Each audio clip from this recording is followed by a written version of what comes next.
সরকারকে প্রশ্ন করেন। আমি ব্যক্তিগতভাবে মনে করি সরকারকে প্রশ্ন করলে সরকার বেশি কাজ করে, সরকার আরো দায়িত্বশীল ভূমিকা পালন করে। কিন্তু প্রশ্ন করে এক জিনিস, দায়িত্বশীল জায়গা থেকে, পেশাদারিত্বের জায়গা থেকে প্রশ্ন করা আরেক জিনিস, আর মেলাইন করা অথবা অথবা সাংবাদিকতাটাকে একটা দলের একটা আদর্শের প্রোপাগান্ডা আকারে ইউজ করা, এটা আলাদা জিনিস।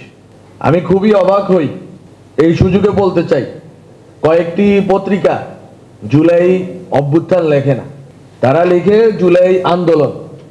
তারা বলে না যে জুলাই গণ অভ্যুত্থানের সরকার, তারা বলে পট পরিবর্তনের পরবর্তী সরকার, তারা বলে ক্ষমতার পট পরিবর্তন। এটার ইংলিশ জানেন? এটার ইংলিশ হচ্ছে রেজিম চেঞ্জ। রেজিম চেঞ্জ মানে হচ্ছে যেটা ইন্ডিয়ান ন্যারেটিভ, যে এখানে রেজিম চেঞ্জ হয়েছে, একটা রেজিম চেঞ্জ অপারেশন হয়েছে, এখানে 2000 লোক শহীদ হয় নাই, এখানে যা একটা চক্রান্ত হয়েছিল এবং হাসিনাকে উৎখাত করা হয়েছে। এটা কোনো সংবাদ মাধ্যম এটা করতে পারে না যদি তার ভিতরে একটু নৈতিক সাহস। আমরা এই সংবাদ মাধ্যম কিন্তু দেখেন আমরা বন্ধ করি নাই, না ওই সম্পাদককে আমি কল দিছি, না যারা লিখতেছে তাদেরকে আমরা কোনো কিছু বলছি, অ্যাপ্রিহেন্ড করছি, আমরা করব না। লেখেন, জনগণ আপনাদেরকে দেখে নিবে, যারা শহীদ ফ্যামিলি তারা আপনাদেরকে দেখে নিবে। আপনাদের সাহস হয় কিভাবে?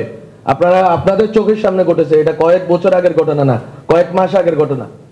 আপনারা এই মানুষগুলো, এই শহীদ ফ্যামিলিগুলো এখনো বিচার পায় নাই, সেই বাস্তবতা আমরা দেখি। ট্রাইব্যুনাল আরেকটা করা হয়েছে এবং এইটা বিচার প্রক্রিয়ার জটিলতা বাংলাদেশে, এটা আমরা জানি, আমরা চাইলেই বিচার করতে পারি না। আর যদি বিচারের নামে আমি যদি এরে ওরে গ্রেপ্তার করে একে ওকে ফাঁসিতে ঝুলাই দিই, আমার সাথে তো আর আওয়ামী লীগের কোনো ডিফারেন্স থাকে না, আমরা ওইটা প্রক্রিয়া গাবো। কিন্তু এই যে সম্মতি উৎপাদনের যন্ত্র হিসেবে গণমাধ্যম এই কাজটা করতে পারে না।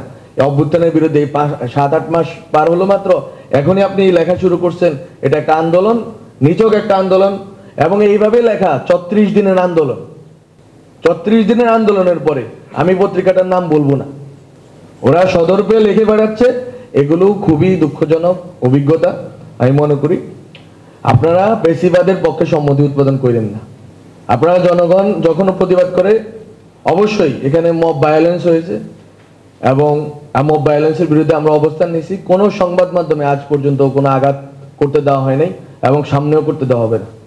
যখন একটা মানুষ, একটা গোষ্ঠী, একটা ব্যক্তি, একটা পরিবার, একটা গোষ্ঠী একটা সম্মতি উৎপাদন করতে পারে সোসাইটিতে, সমাজে, যে আমি এত ব্রুটালিটি করব কিন্তু আমার বিরোধিতা করার কেউ থাকবে না। এবং এই সম্মতি উৎপাদনের যন্ত্র ছিল গণমাধ্যম।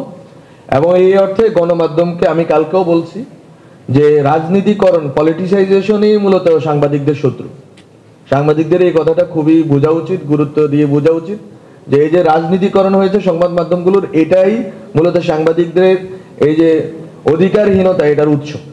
ফলে এই যে মানুষকে হত্যা করা, নির্বিচারে গুম, খুন এবং এই এক্সট্রা জুডিশিয়াল কিলিং বলেন, অপহরণ, গুম বলেন, আপনার অনেক নারীদের দর্শন বলেন, আপনি এই পুরা ঘটনাটা ঘটার জন্য, সম্মতি উৎপাদনের জন্য গণমাধ্যমকে দরকার ছিল এবং গণমাধ্যম তৈরি করা হয়েছিল এই উদ্দেশ্যে। আওয়ামী লীগের আমলে যে গণমাধ্যমগুলোর লাইসেন্স দেওয়া হয়েছিল, আমরা ওগুলো খুব শীঘ্রই, আমরা কালকেও বলেছি টিআইবির একটি মিটিংয়ে, আজকেও বললাম, ওগুলো আমরা তদন্ত করব এবং ওইটার সবগুলো কিভাবে, কখন, কিভাবে এদেরকে অনুমোদন দেওয়া হয়েছে এবং এই অনুমোদনের ভিত্তিতে এরা কিভাবে বাংলাদেশের জনগণের বিরুদ্ধে অবস্থান নিয়েছে এবং ভুয়া সাংবাদিক তৈরি করেছে। আপনি যদি সাংবাদিকতার যদি কোয়ালিটি, যেটা আমাদের সংস্কার কমিশন প্রস্তাব করছে, একটা পজিটিভ কম্পিটিশন আর কোয়ালিটি, প্রফেশনালিজম যদি তৈরি করতে চান, আপনাকে ব্যাড অ্যাপলগুলো বাদ দিতে হবে এবং গুড অ্যাপলগুলো রাখতে হবে।